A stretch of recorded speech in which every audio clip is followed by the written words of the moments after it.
team of the Brilliant Business Coalition. I am Kim Woods, business strategist and master astrologer. I have Amy Colette, who makes impact by publishing and coaching you to write your books so you find your voice and you tell your story. I have Krista Grasso, who is the scaling expert, and she's going to be showcased today because we're going to be talking about scaling, what the alignment is about that, what is scaling and what it isn't, scaling mistakes. I've got Katie Nelson here, who always has the lens of sales and has kept me honest about that. And then I have Kelly Wagner, who is the publisher of The Edge magazine, and she has a beautiful platform that allows you to be as intuitive as you naturally are and also be successful. So we're going to jump right in and we're going to talk about scaling your business. Krista, what would you like to start with? Well, I think the very first thing that is helpful to align on is what do we mean by scale? And what does it actually take to be scalable? Because scale, if you've noticed, over this past probably 18 months or so, it's kind of become the new buzzword.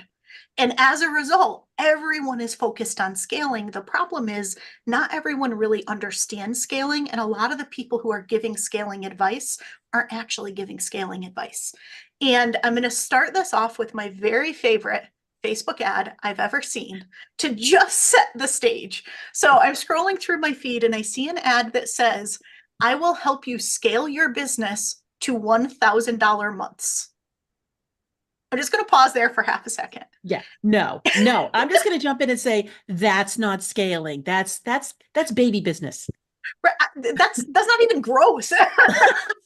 Is that even business, ladies? I know. Yes, I know. look, no judgment, right? So businesses, there's a whole rainbow of fruit flavors of businesses. We don't all have the same growth goals in our business. If you are an 8-year-old and you're selling lemonade, $1,000 a month is a lot of lemonade, Kelly. True. So, Very we're not gonna, right? So Very it comes true. all shapes and sizes. I would say, to Krista's point, in fact, not scaling. So Right. Krista, what I hear you saying is that somehow in the business lexicon, very much like the concept of sales and marketing somehow being the same function of a thing, scalability and growth are now supposedly synonymous with each other. Yeah, people use them interchangeably. And the reality is they're very different, right? When you're in a period of growth in your business, growth is exciting, it's exhilarating. It is also sometimes complete and utter chaos because when you're growing something, you're in a period where you're bringing in more clients, you're bringing in more revenue, you're usually making a bigger impact. And that's a lot of the goal that we go into business for. The problem with that is at the same time, your expenses are going up, your team is usually growing, your tools, your tech is growing. And if you're growing at a rapid pace, it's really hard to sustain that. And it's really hard to keep up with it because we very rarely set ourselves up for that level of growth. Instead, we're usually reacting as we're going through that period of growth. And so scale is kind of the opposite of that. Scale is when all of a sudden you can continue to expand your revenue, your impact, you can serve more people, but you don't have that same increase in the resources that it takes to deliver it. So you're able to be more scalable. Sometimes that's going from like one-on-one coaching to group. Sometimes that's going from you being the service provider to building out more of an agency model where you have more people providing the services. Sometimes it's just getting really smart and strategic in your systems and your team and the way that you run the operations of your business. So there's different things you can do. And I want to kind of share a quote and then I want to hear from all of you. So I was on Mike Michalowicz podcast and he had asked me to define growth versus scaling, which I did. And he threw out to me and said, here's how I describe it. And I really love what he shared. I think this is from one of his books. He says, growth is achieving more results through more effort. Scaling is achieving more results through less effort. And Absolutely. I think that's such a beautiful, beautiful description. So with that, what do you all think? Like, what does it take to be scalable? What do you think about scaling versus growth? I'm going to jump right in because I've just recently scaled, right? When I've shared and everybody who's listening and watching, this is the dream team that I put together because I knew enough to know that scaling is not comfortable. Scaling is something that you need to put a team around you. You need to get the right people in the room and say, okay, I'm going to take my business, I'm going to shake it around, I'm going to see what comes out. What do I want? right? Because I hear from so many business leaders that they're overwhelmed and they're striving for more. And I love what Krista says, and that it's about cutting back. It's about amplifying the right things. It's about knowing you first and what is really ringing to for you, how you want to deliver, how you want to make impact, how you want to be aligned with your success. So I'm all about that because it matters. You don't want to winnow down your business and make something sustainable that doesn't fit you.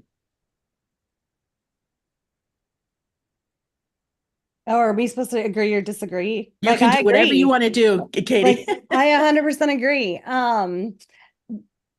So what I come across most often, because I work with businesses that are growing to get scalable, right? Uh, and the first thing that they'll say, so back to the sales versus marketing analogy, they would rather scale than grow for whatever reason. In the same vein of we'd rather market than sell. Yep. So I'm not real sure what the energies are with these words or these thoughts or just the general feeling of them. And I do think that you can, in the beginning of your business, when you're launching, when you're in proof of concept phase, I do think that you can build something to scale, meaning you are growing it to become an easily scalable business. If you have the foresight and the vision to be able to know what you want to create first, it's going to be so much easier for you throughout the entire process, right? And Chris, I think you're going to talk about vision, and it's so important through any phase of business. I also would say that if you don't know what that is, or if you just have an idea of what you think your business might be, then just focus on the growth and then hire Krista and she'll help you scale. Like, honestly, I mean, to Kim's point, she literally just was like, I knew I had to scale. Like, it's so exhausting to literally break all the systems that you've been using to get to a certain point. And I don't mean break, but to some extent, I mean, you may not need them. You may get rid of them. You may hone things again to a fine point in an effort to be more efficient, right? So it's painful to break all the things that you just created, or then to have to learn a new way of your own business that you've created and all of these things. So Katie and Krista, as we have these beautiful people that have tuned in to listen to us provide our magical insight, how do they know they're a business owner, they've been growing, they're thinking about scaling? What are what are 3 key components that the business owner will be either thinking about or feeling or being nudged to, that they know to go from the growth of this to actually, okay, now it's time to call Krista and get my plan together and strategize and crank up to scaling? What are things are they feeling? What are they experiencing that they know that they're there? Sorry, I rambled way too long. It must be the mountain air. I didn't hear any rambling. No worries. And honestly, I am going to jump in. You're overwhelmed. That period end. Like, Okay. first thing, overwhelmed. Okay. Yep. Okay. Yeah. So I think that's one. And then the other one is frequently you're at a plateau. What used to work to get you to the point that you currently are is no longer working. And what I frequently find at that period is this is where entrepreneurs not only get really overwhelmed, but they get really overworked as well. Because when things stop working, what do? You double down and you do more of them. And sometimes you hire more people to do more of those things. And you just keep working harder and harder and harder to try to sustain your current level. And sometimes you kind of run out of things to do. You can't work any harder. You can't do any more. And even in that process, sometimes your revenue starts to drop. Things start to be less effective.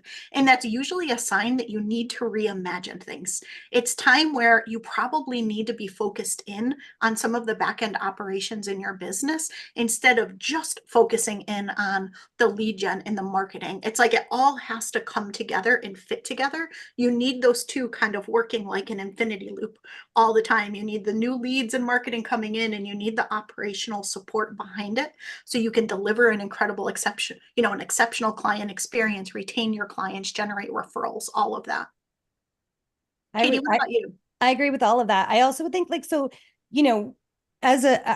I'm a business coach that works with solopreneurs and micro businesses. And before that, I was in staffing. And so a lot of times people think that because they have to hire, that means they're scaling.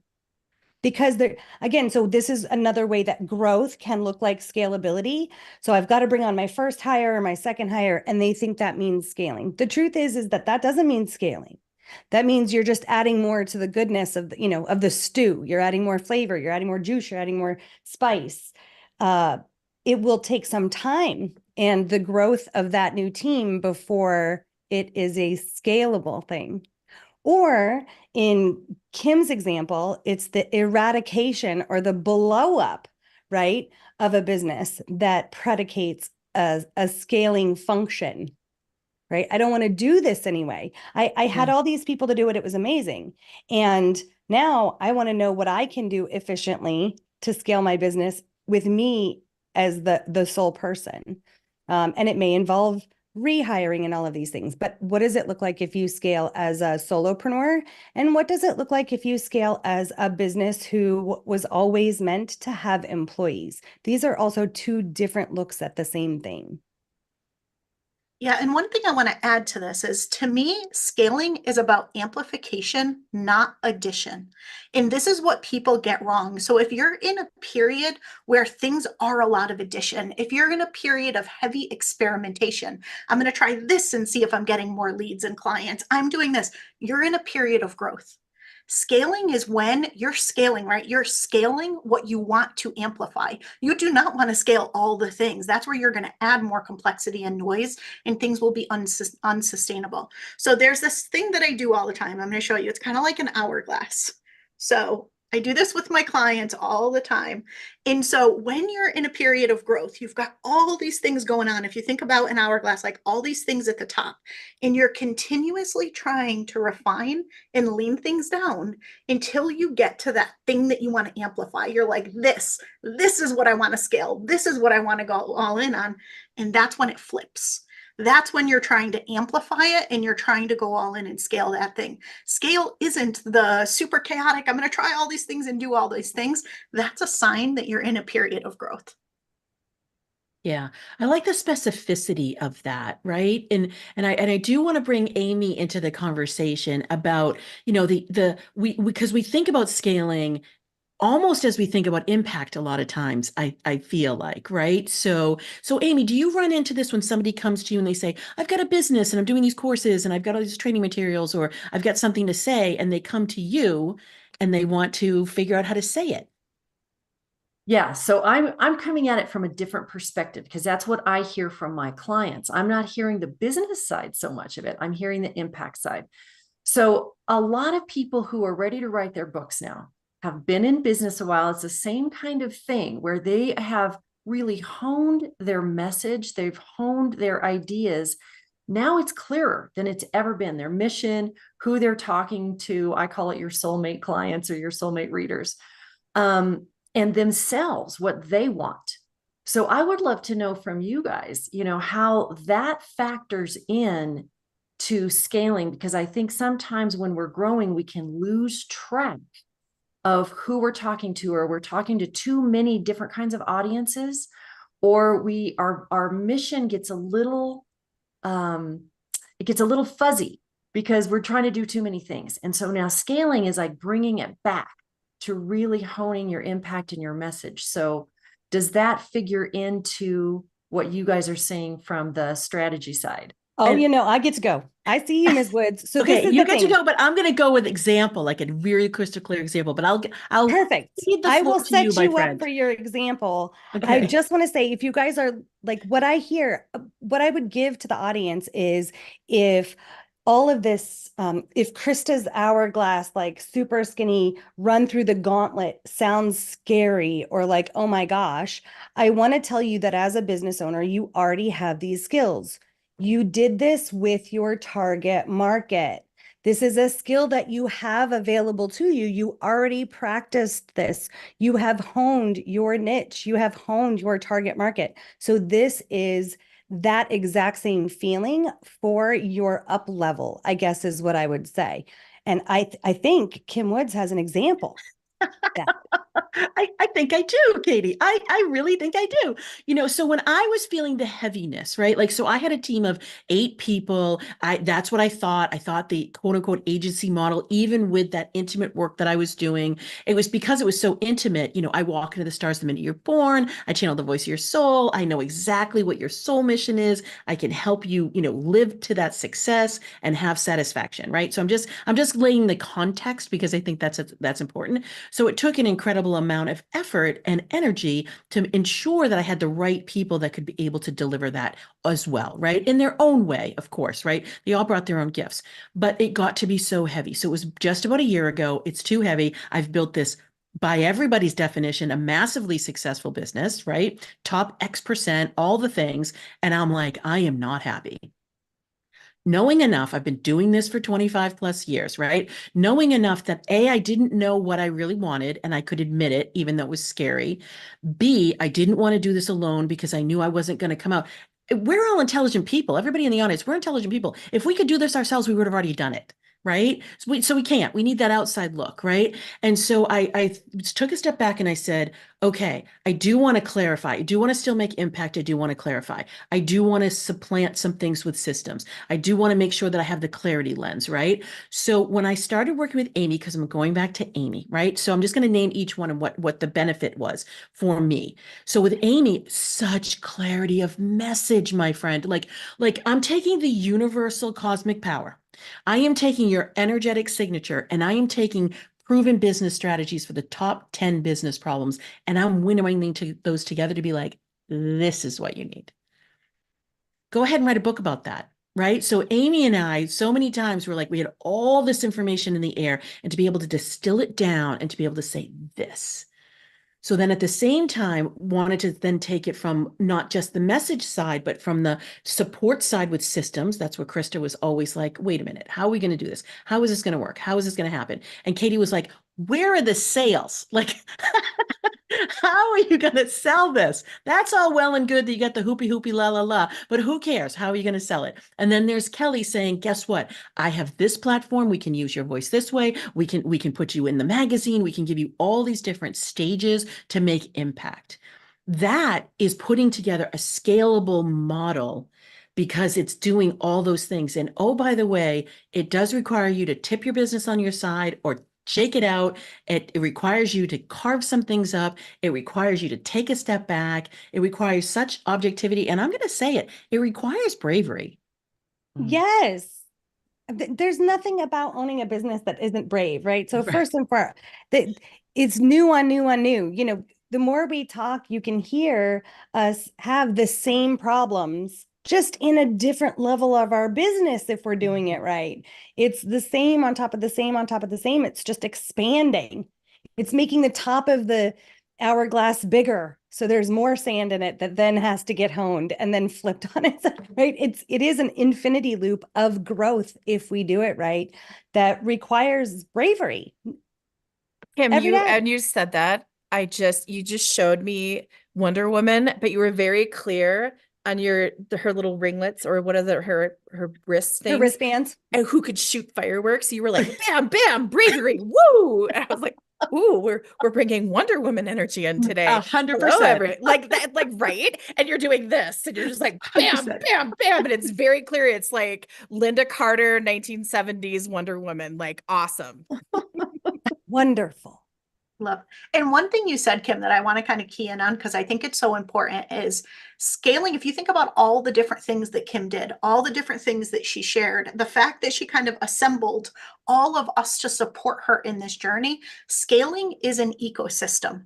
There is not one single thing that you're going to do that's all of a sudden going to make you scale. And I think that's some of the other thing that I see a lot is everyone claims to have, if you just do this one thing, you're going to be scalable. You're going to make your billions of dollars by noon tomorrow, while you're sipping a Mai Tai on some beach in Bali somewhere, right? And so it's just know that scaling is an entire ecosystem. There's a lot of things that need to fit together in order for it to work. And Kim knew that, being the incredible smart business strategist that she is. And so that's how she approached it in a really strategic way.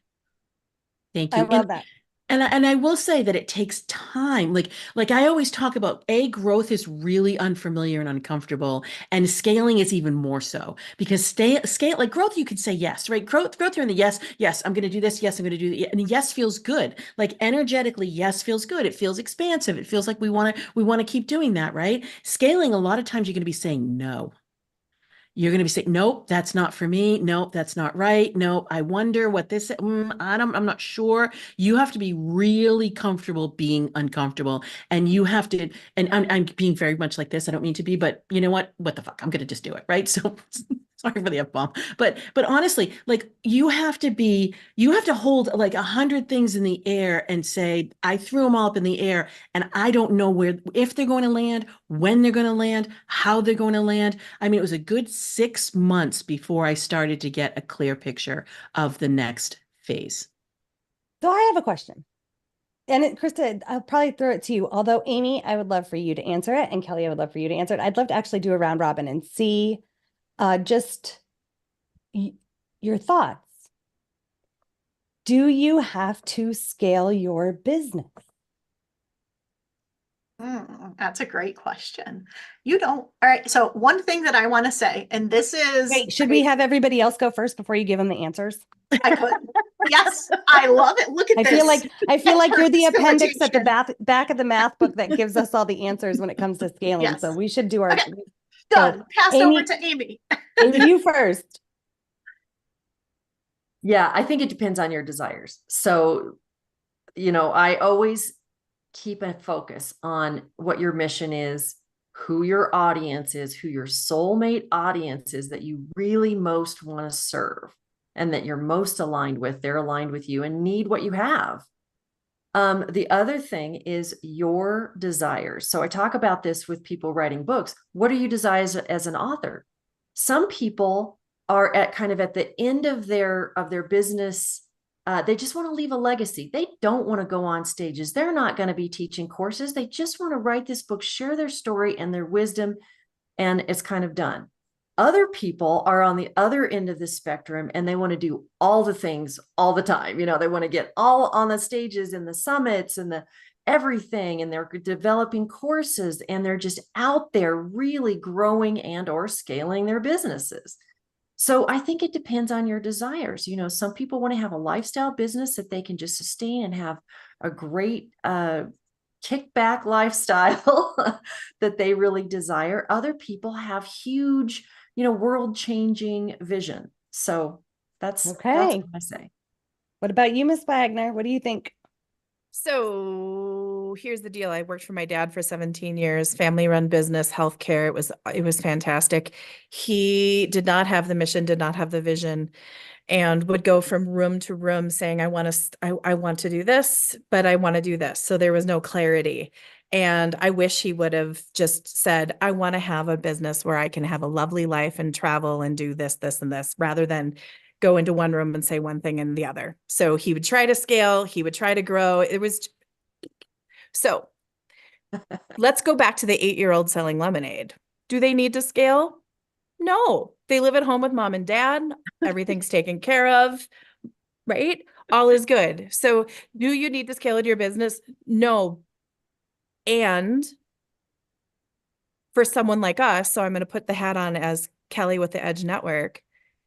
If I don't scale, I am not going to be able to hit my goals, my passions, my mission, my vision to do what I need to do.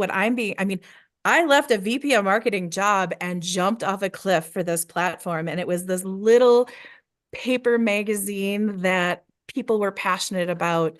We're now full glossy, over 100,000 copies a year, 30 states, US and Canada. We have our platform, we have our podcasts, we have our experiences. Like, yes, I will be without, like, there's not enough hours in the day if I don't do this. It is setting at the foundation though, and make sure that I have that before I scale. I also saw when you were doing this, I am also going to have to say no to scale for things that I love to do. And that's another thing that I watched my dad He wanted a machine shop. We didn't need a machine shop. My dad built a huge flippin' machine shop because he loved to walk into his machine shop and see all the machines and the lathes and all the stuff going on.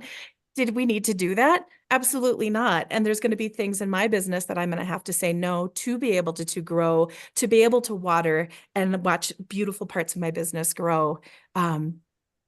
So that's my answer. How is that for non-clarity, but also a little real world I experiences? didn't hear non-clarity. Did you I guys? didn't hear I no- heard complete no. clarity, but No. that's easy. It's really I- interesting when a question, when the answer is it depends, is It super clear. Right? Right? Yeah. And I worked for my dad for 17 years, and we could do a show on family businesses because Oh. that is Well, it's really funny because my Right. dad actually was a machinist, so the CNC machines and all this stuff, Oh. like right, like that. Yeah. Your And- dad, and- my dad. And in my former life, I actually was like what my target audience was family owned businesses. Because one of the emeritus of the family office at Northeastern, I was his chosen strategist. So I got all these clients that were in family owned businesses, and boy, we could do a whole segment on that, my friends. That's the But whole thing. that's a whole thing. But So I do want to jump in on this though, Katie, and answer yeah, before what's we your- get what's your all the thought? expertise from Krista, right? Because when I do take your soul energy and speak to your soul, I'm going to answer this from a different lens, right? Because I can agree with Kelly, I can agree with Amy. When I take it from a soul perspective, you know if you're going to need to scale because you just can't help yourself. There's like this perpetual like motion that is pushing you. You can't describe it. It's irrational. You don't know where it's coming from. You know, you're feeling like you do want to have more impact, more influence, a larger scope in some way, a deeper audience, a different audience, a bigger audience. Like there's something either more, different, impactful. It could be bottom line, but there's something, it's like I call it the luge. It's like you're on a luge, you don't really know where to get off, you don't know where it's taking you, and it doesn't make any sense. That's your soul. That's your heart and soul. That's a desire that is just like, for me, I had an unbelievably successful business. It was beautiful. I could have stayed and done it. Nope. Then I built another under this umbrella, and the way it was formatted. Nope. My damn soul. So I agree with all of that. So I only work with businesses who ultimately are going to scale, right? So they've already got in touch with their soul. Their soul says, move forward. They're massively driven to make this impact, have their voice heard, like whatever that is. And I would say only you can answer that. And if you can't answer that, then the first work that you need to do is to go get that answer, or be happy with the pace that it will take if you don't have the answer, right? There's more than one way to butter bread. We don't all come to business ownership or entrepreneurship in the same way, accidentally, intentionally. You can intentionally do it some way and then realize you're building something that you don't like, in the same way that you can say, these are going to be my perfect clients, and they're just not. So I think the most important part of the answering the scaling the business question is, what do you, the business owner, want? Because there's nothing worse than, yep, I absolutely need to scale because somebody else says I can, or because somebody else says I should, right? It's not about them ever. It's not their business. It's about yours. So the answer lies within you. because it does take bravery. It does take, I mean, because it's personal. Because if you're an entrepreneur, there's a lot of your ego, your id, your passion, your juice is a part of this. So there's a little bit of mirror work that you're doing during this as well. Just saying. All right. Who's ready to go to the back of the math book? Yeah. I'm ready to go to the back of the math Krista. book. Let's go, Krista. All right. So as you all were talking, I was thinking I'm going to take a slightly controversial spin on this, because why not? But here's the thing, right? I do think that every type of business is going to benefit from being scalable. Does not mean that you have to scale, but if you're scalable, you are set up where everything's not completely dependent on you. You're not in a place where you constantly have to work harder in order to do things. You've looked at your business in a lens where it can be systematized, or it can be simplified, or it can be those things. It does not mean you need to do it, because we each have our own vision. We each have the type of business model that works well for us, for our clients, for our industry. And not all of those, we don't all need 7, 8, a million figure businesses, right? Like we don't. We all have what we want and that fits. And so I don't think you have to scale, but I think there is benefit to every single business, even the lemonade stand, to be scalable, because it just is simply about working smarter instead of forcing yourself to be in a place where you have to work harder. But here's where I'm going to put the controversial kind of spin on things. A lot of times what I find is people will say they don't want to scale, but it's not true. It's not true at all. I remember a conversation with somebody who was saying, I just want a 6-figure business because I never want a team. I don't want a team, so therefore I only want a 6-figure business. And I hear this from people, I don't want to have to deal with systems, so I'm going to keep my business small so I don't have to deal with those things. And really, at the end of the day, what it comes down to is they maybe don't have confidence in themselves that they could manage a team. Maybe they had a really bad experience with a team in the past, and they kind of have this preconceived idea of what a team has to be, or what that experience is going to be like.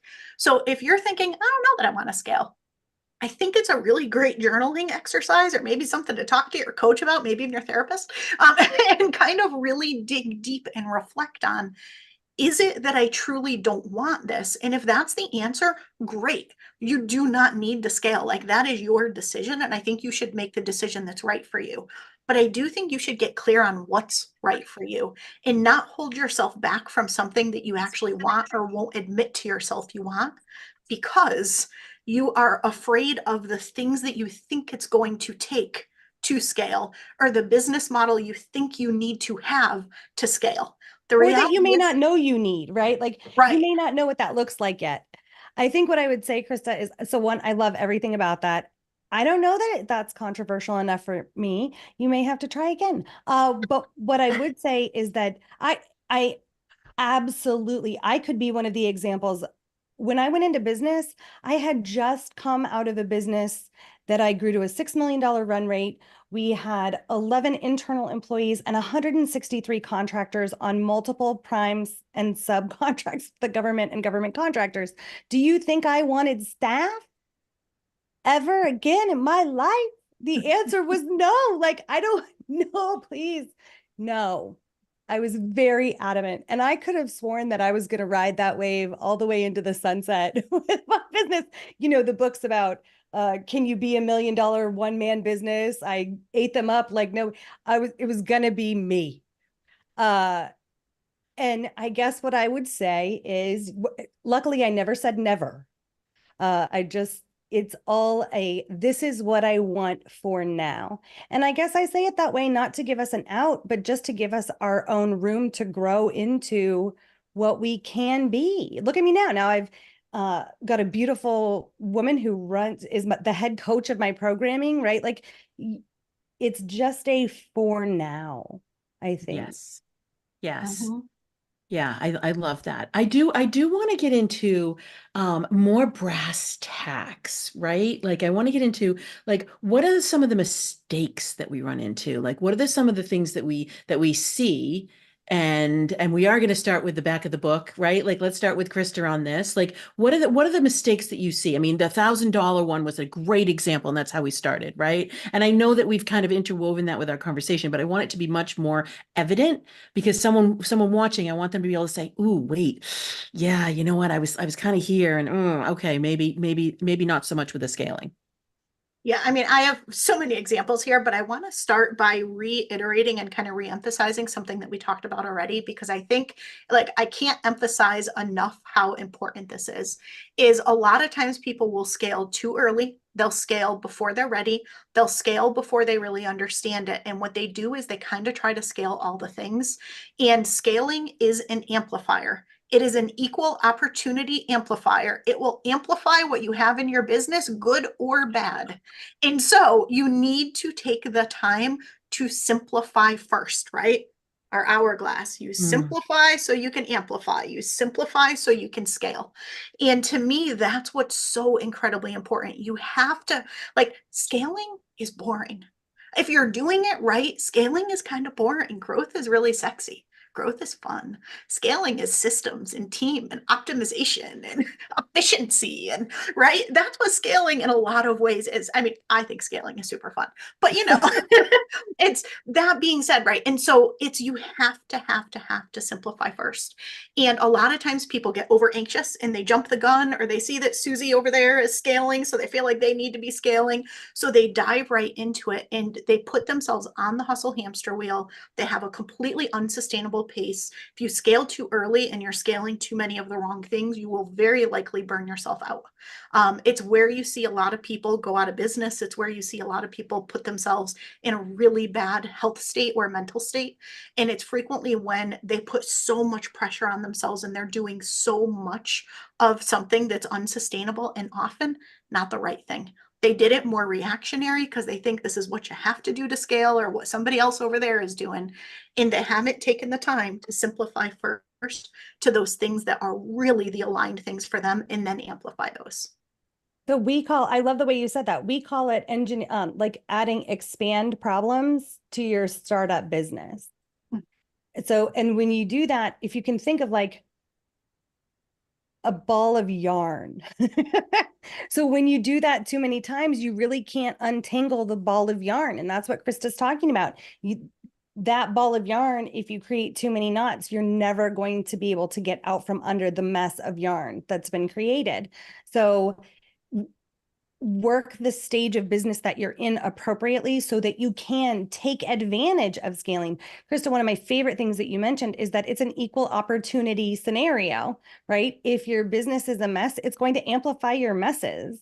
If it's clean and simple, it will be able to be scaled and grow further. Because again, scaling has no emotion, as so many business operations don't outside of entrepreneurs. It has no emotion. So it will show you both sides of that.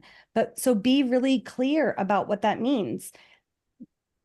You don't want your plane to land and nose down and never be able to pick it back up, which when you try to scale too early, if I heard Krista right, can happen to your poor plane, which is, all your dreams and hopes for your business. Yeah. So I know Krista and I were having a conversation at one point, and I was talking to her because a lot of people come to me when they're confused, right? Like they're not exactly clear. They're like, well, I've been doing this and it's good. They're missing something. There's a dissatisfaction there. There's a frustration there. Some people come to me fascinated, like the stars, what is happening? But like, we're not talking about those people today. We're talking about those people that are like, I call it the elbow. Like they're in the elbow. They want to pivot. They don't know how they want to pivot. They just know that they're not satisfied, right? And a lot of us will think as business owners, oh, we have the lead generation, we have the sales channels, we have the people coming in, we have the pipeline. I will be super happy and everything will be great when that happens. Yes, but no, right? Because yes, everybody wants to be able to have that pipeline and those people coming in. But if they're not the right people, if it's too, if your pricing isn't right, if your delivery takes too long, like there's so many other things. If you don't have systems and processes and documentation and things like that you can say, oh, great, I have 10 people, I have 50 people. Great, I can handle either. I think that's a really definitive thing. If you can say, guess what? To my point of where I want to be from an impact perspective, to the point of where I want to be from a revenue and a bottom line perspective, I can handle X, Y, and Z. And it doesn't, and there's really no difference, right? That's scaling. If you're like, I can handle 10 people, but I can't handle 15. I can handle 150 people. I can't handle 250 people. Like whatever that answer is for you, that means that you don't have a business that is like the plane. So Krista and I were talking about the plane, and we were talking about how a lot of people are like literally fixing things on the plane as they're flying it. And so to Krista's point, it's going to amplify. So we were joking about like, are you building a plane or are you just driving a train? Like, if you're not sure of what your vehicle is, if you're not sure of what your next destination is, if you're not sure how to fly the thing and how to get to altitude, you're not ready to scale. Heard, chef. Any of y'all watch The Bear? Mic It's a drop. great show. Mic drop, right? Right. So, Krista, have you personally had any experience? Like, what made you fall in love with scaling? Or is it just like, this is where I'm an expert? Like, but what made this the love for you?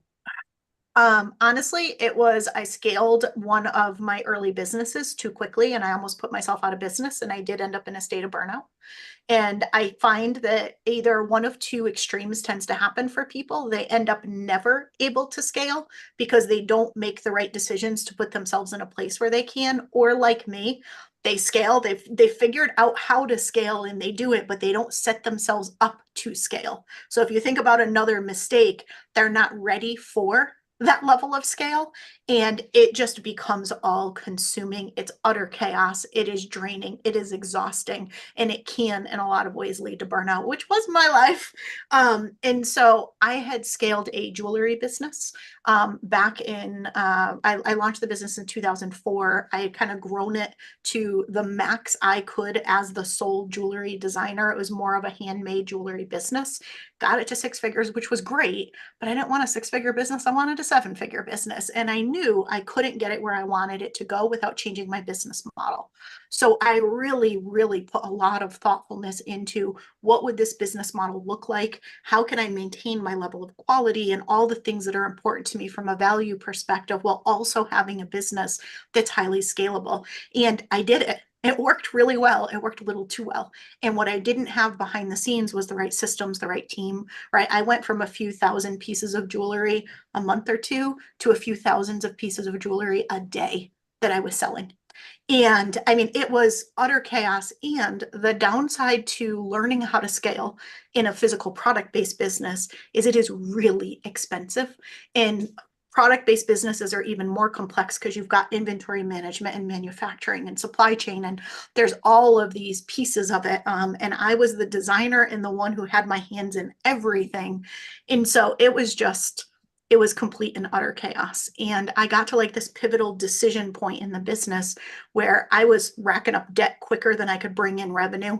And I was out of time. I mean, I would just wake up, I'd work until exhaustion. I'd like fall into bed, wake up and do it all over again. And I knew I couldn't keep going that way. So I literally locked myself in a hotel room. I brought a folding table with me. I brought sticky notes and flip chart papers. The poor bellman was probably like, what is this person doing? And I promised myself I was not leaving until I figured it out.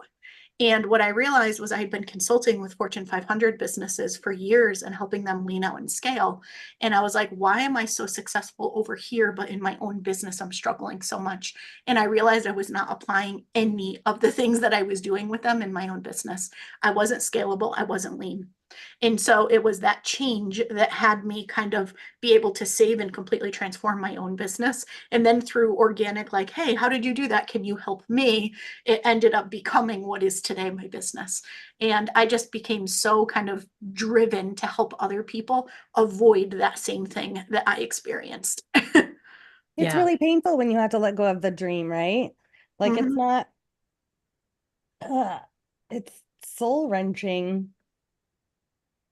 Yeah, but amazingly brave, right? Because that's the thing. At each point, what I'm hearing is that, because I'm going to go into intuition, I just can't help myself, right? Like there's something that your mind is making sense of something. It's going to rationalize it. It's going to tell you a story. It's going to take you down a path, right? But deep inside, you just know, right? It's like Right. that niggle, right? It's just like that, like, ooh, something doesn't really fit right. I'm not really sure. I mean, so for you, Katie, it could have been like, oh my goodness, I actually do need staff, right? Like Kelly right now, like you're going through a time right now where you're saying, I do want to have this be, massively growing from a numbers perspective. Got to get some different systems in place, got to winnow some things down, got to make some choices, right? And I know Amy, you and I talked when we first talked, you talked about making a business pivot as well. Yeah. Yeah, it's really interesting to see all of your perspectives, and then the perspectives, all of us have clients that we've learned so much from. And that's what I see too, is everybody I work with is trying to make that impact and run a business and write a book and do all the things. And so I guess one of the mistakes I see is people get a little removed when they're scaling or growing or just overwhelmed for whatever reason. They can get a little detached from why they're doing it in the first darn place, right? And so Yeah. going back to intuition too, it's like, and your soul, why are you even doing this? Like Krista, I love your story about how you got started in really doing this and saving your own business. It's a fabulous story. And we all have those stories about why we got into the thing, why we're so passionate about it, why we want to help other people do it. And so when you're scaling or when you're overwhelmed, you can get a little removed. And it's really important to always come back to that. What's your why? Why the heck are you doing this? What is your real mission or purpose on the planet this time around that you want to do this? And who are you doing it for? So when Mhm. I think stepping back, taking a little time like you did, Krista, it's so necessary so that you can get the perspective that you can't get when you're just nose to the grindstone every single day. Yeah.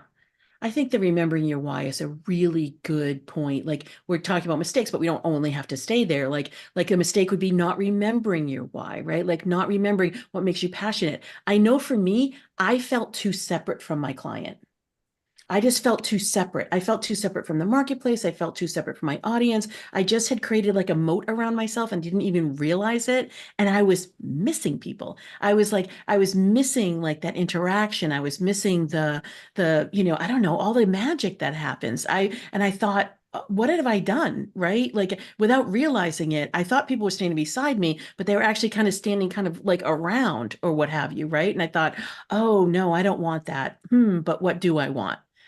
So again, there's that pause moment like, ooh, this isn't quite right. I'm not really sure why. Let me take the time to figure it out. And that's not easy to do. As Chris and I was talking, you're flying the plane, you're building the plane, you're rebuilding the plane, you're re-outfitting the plane, and you're figuring out where the plane's going to land. But It's it why still we needs to call be it done. MacGyvering it, right? Like Yeah. that's really a skill that entrepreneurs have. And I think the goal, especially of scalability, is to not have to, right? It's where we can put down our go-to MacGyver kit and know. That's where the knowing gets to come in. I understand how that's the beauty. Once you're past the pain of even a scaling effort, right? So Krista's going to walk you through all of it's so funny. It's horrible. I think of it like being on a business systems, processes, and people diet, right? Which I think is hilarious because you're called lean out and you talk about making things but you're really trying to get rid of the things that aren't the healthiest for your business. Right. And then once you do, and you're on this clean living for your business, it's like smooth sailing. How's that for mixed metaphors? I do get many people are like, are you a fitness company? I'm like, no. I get that though, lean out. Yeah. So there is one more mistake that I do want to throw out there. And I think sometimes this can be duh for some people, and other times it's kind of very eye-opening for people. Did you just say duh for some people? I did. Just Some people are checking. kind of like, well, of course I know that. But other people really sometimes are like, oh, I never stopped to think about that. So I just want to share. Just because you may be in a stage of scale in your business does not mean that every single thing in your business is in a state of scale. And so what I mean by that is if you are introducing a new offer, if you are doing something new for the first time, it's going to go through the whole build it out cycle where it's a whole lot of experimentation and ideation and you trying to figure out what works. Then you've got to grow that offer. And only when you've done that are you in a place where you can scale that offer. And sometimes people will jump straight to scale because their business is in what they consider a season of scale. And their business might be in a season of scale, but you don't want to skip to the end because as smart as we are, as experienced as we are, as much as we know our market and all the things, Sometimes the best laid plans do not land exactly the way that we think they will. So you do not want to immediately jump into scaling something brand new. You want to go through those cycles that you're going to go through. It's the same cycle that your business went through to get yourself to a place of scale. But anytime you do something new, you are going to have to build it and figure out what's working. You're going to have to grow it. And then eventually you're in a place where you can scale it. You will get there a lot quicker if it's not something brand new like for the first time, but it still needs to go through that. So just because your business may be scaling, recognize that something new you're doing will not be in a season of scale day one. And know that, and you'll set yourself up for a whole lot more success. And I call this assumption kills all deals. Right. So this is what we're talking about. I really can't make everything about sales. It's true. But when we're what she just said is if you assume that it's going to look like the last thing that you built to scale, it might not. And the best information is going to be in the build it out, grow it spaces that what if you skip all that and it turns out that's the one thing that actually it wasn't the right part for the plane and brings the whole plane down, right? That assumption kills the business. So I love that point.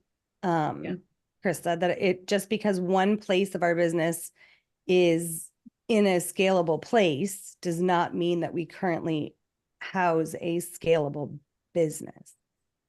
Yeah. No, I love that too. I'm going to bring an S curve. So I'm going to continue with the math. Right. So like your business can be in different stages of that. Like one of them is in like, oh, I'm growing. I don't even know what I'm doing. It's something brand new. You just launched a podcast. You just wrote a book. You just, you're going to be reaching further out into a different audience. We just did this Brilliant Business Coalition. We have no idea how this is going to work. We are playing around. We are practicing. You should see the behind the scenes. Like, wait, what? Are we going live? We're not going live. What are we going to say? How are we going to say Are it? we live? Are we live? Like there's all the things, right? We have no idea. So being in that I don't know phase, that's like you're like, I don't even know. I don't even know if anybody cares. I don't know about that. But the tell rest us of if you care. That was Kim asking you if you care. So tell us.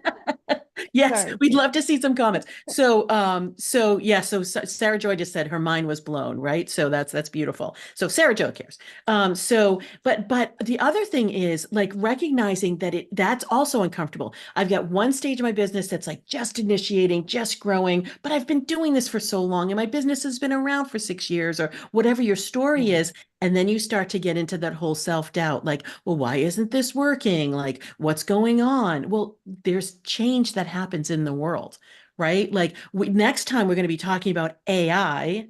We're going to be talking about impact. We're going to be talking about all these things because things change, right? Pandemic made things super different than so what worked then doesn't work now. There's so many changes in the online space. There's changes in the way people want to go to events. There's just a lot of change that we have to deal with, right? So I think that's so important. What Amy talked about is knowing your why, because then all that other stuff just becomes noise. And as much as your internals are shifting and changing, you don't want to be swept up with the externals too, because that would be terrible. Sounds like a whole messy yarn to me. Yep. Whole messy yarn. All right. Any questions for all of you here with us? And while you guys are looking at that, Kelly, were you going to say something? I saw you take yourself off mute, girl. I was thinking, and then I was like, okay, yeah, because I have a perfect example with our magazine is so much more built out and that we're refining and that part of our business is really ready to scale. And our podcast, I was a radio show. I was going into a radio station. I had that model going on and I wasn't getting what I needed and wanted and was investing in it. So I get to a top 10% of podcasts. We had great numbers, 134 shows in the can. Everything was going great. And I've completely blown it up. And it's taking on it's actually a network now. And we're bringing in other shows and it's totally pivoting. And I spent, oh gosh, a lot of money on the radio station. And I realized, and I didn't have the ego to sit there and say, I need to keep doing this. I realized it wasn't fulfilling my why. It just to blow that up. That's really, really hard, especially in this space and as the platform that I am. So that's what I was going to say. Yeah, I loved what you said when we were talking, because we have pre-conversations, everybody, of course we do, right? And so Kelly, you were talking about, I love the word that you used. You're like, you can't be precious.